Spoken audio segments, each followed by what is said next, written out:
So that brings us on to the analysis phase. Now, I do believe you used 3 phases. Yeah. So, would you like to go through phase one? I didn't do 3 phases of. I did 3 phases of data production. Collecting the data, and I suppose they sort of rolled into each other. So the initial phase of data production was a discourse analysis, and it was identifying sort of key texts and research documents and policy documents that were linked with entrepreneurship education in higher education, and looking at the way that gender was positioned, looking at where the students were positioned, how staff were positioned, and just suggestions about why entrepreneurship was important and why universities should be offering it. And so I did that analysis, because that also gave me some ideas sort of thematically as well about how an institution might approach it and how staff might approach it as well. I did a discourse analysis of, I can't remember how many documents. I don't think it was again, it wasn't a big amount, because I did generate from those documents a lot of data. So and I used Brian's 10-step approach, which is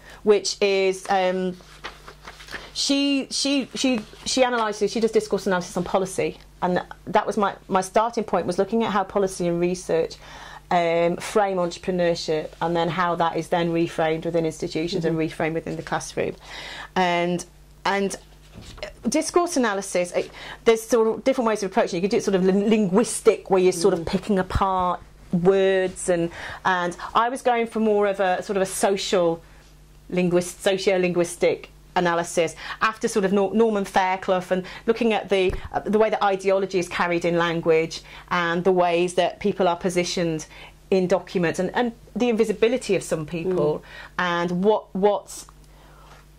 documents say about the subjects that they're talking about. And from that analysis, I realised that staff were invisible. They were like this sort of neutral conduit. The policy and research seemed to sort of, they were suggesting it went from there to the student, and there was no concept that the staff might actually play a role in how ideas were presented. They were presented as neutral conduits of information, very neutral information. Very factual information, true information, and that didn't make sense to me, because having talked to the staff and the way that they brought so much of themselves to the role and so much of their experiences, that sort of, I felt it quite odd that nobody'd actually thought about the staff. And staff, they've got quite low status, because they're not always academics. They don't necessarily call themselves academics. They prefer to frame themselves as practitioners or entrepreneurs themselves. So they're negotiating quite a difficult dynamic within the institutions that they're in. So I went. That was the first analytical phase. Gave me some ideas about the position of staff and students. That then sort of went into played into the themes as well. And then I talked to the staff, and again that brought up ideas as well about how they might run a classroom situation, and what they thought they were doing, and how they thought students were responding, which then I sort of took that as well into the questions with the students as well. So one did lead. It obviously wasn't as linear as that, because I was sort of overlapping and doing things all at the same time sometimes, but that was in my head, in my thing where everything went perfectly, in the linear way, it all moved very smoothly from one to the other. That's how I envisaged it. It was all very messy, and it didn't really work like that. But that's what happened. It's sort of one fed into, they overlap, but they did feed into the other. So when you started analysing the transcripts and your data, can you just talk me through what you actually did? Well, I transcribed all the interviews myself, which took ages, but I think I was glad that I did that, because the analysis started for me during the data collection, really, because themes and ideas were bubbling up, and I was writing notes in my journal of things to sort of like where things were coming up in different places, and ideas were sort of bubbling to the surface from the journal, from what I'd read, from what I'd thought, and then from the analysis and how those all linked together.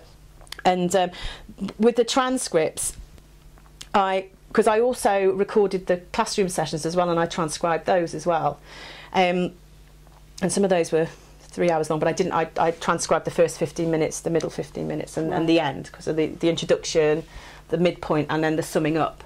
So I had sort of 45 minutes of the sessions as well.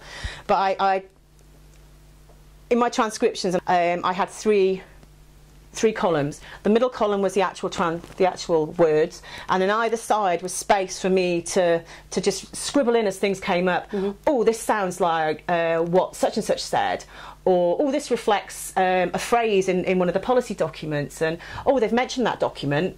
You know, they're aware of that. Just things that came up, and for me that was I was analysing and transcribing and then going off and interview. It was all part of the same thing, really. It wasn't like you do your transcription and then you analyse it. It was like, as things came up, it might sort of, oh, go back and check on that because this person was talking about that. Just a note to self to go back to look at this, and oh, this sounds like the other. So it was just basically getting it out and down, so I didn't forget it. And so when you see the transcripts, it's sort of, you know, the odd phrase or word or a question or something else to follow up. So that's how I did. That's the transcription that I did, just because it felt I didn't want to lose anything. I didn't want to lose any ideas.